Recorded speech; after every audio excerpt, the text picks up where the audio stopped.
আমরা আশা করছি সকলে স্বাক্ষর করবেন। এই পর্যন্ত আমাদের কাছে যা অবহিত করা হয়েছে তাই এরকম রাজনৈতিকভাবে প্রত্যেকের একটা অবস্থান আছে, সেই অবস্থান তারা ব্যক্ত করবে, যেটা আমরা মনে করি সেটাই গণতান্ত্রিক প্রক্রিয়ার অংশ।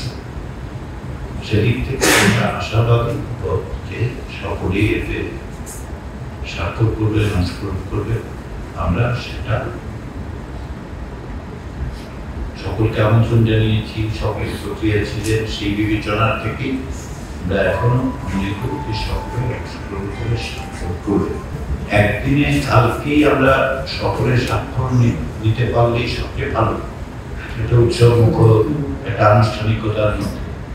কিন্তু যদি কোনো দল পরবর্তী সময়েও ধরুন এই মুহূর্তে স্বাক্ষর না করেও বলেন এই প্রক্রিয়ায় তো তারা অংশীদার, পরে এই অংশীদারিত্বের কারণে তারা যদি পরে দিতে চান, নিশ্চয়ই আমার মনে হয় যে সেটা অংশগ্রহণের শরিক দল হিসেবে তাদের সেটা থাকতেই পারে, তারা পরে এসে স্বাক্ষর করবে। তবে আমরা আশা করছি একসাথে আসুন, আমরা সকলে একসাথে বসে উৎসব করে স্বাক্ষর করি।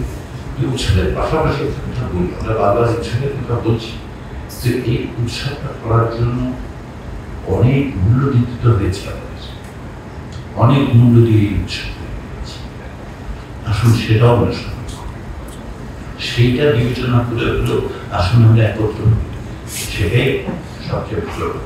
কিন্তু এইখানেই সবকিছু করতে হবে, দরজা আমরা আশা করি সেটা